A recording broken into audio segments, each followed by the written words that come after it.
नमस्कार, मी अनिल उपाध्ये. शिवसिद्ध बातमीपत्रात आपलं स्वागत आहे. पाहूया आजची बातमी.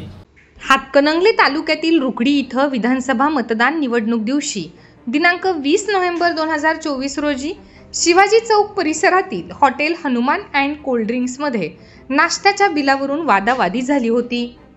त्यामध्ये हॉटेलची तोडफोड झाली होती.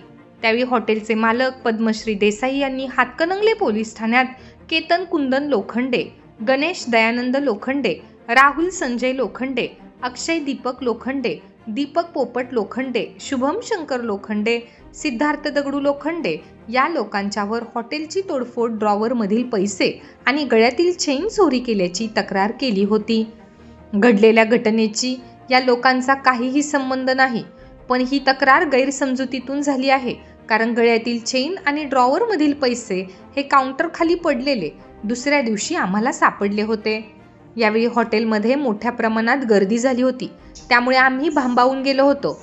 त्यामुळे वरील लोकांच्यावर माझी कोणतीच तक्रार नसल्याचे जबाब पद्मश्री देसाई यांनी पोलीस स्टेशनला दिले असून लोखंडे कुटुंबांना सुद्धा तक्रार चुकून झाले असल्याचे प्रतिज्ञापत्र करून दिले आहे. यावेळी माजी उपसरपंच संजय लोंढे, विजय लोखंडे, रवींद्र डिग्रजे, अनिल भोकरे, महावीर भोकरे आदी मान्यवरांच्या उपस्थितीत या चुकीच्या तक्रारी संदर्भात चर्चा विमर्श होऊन योग्य असा तोडगा काढण्यात आला.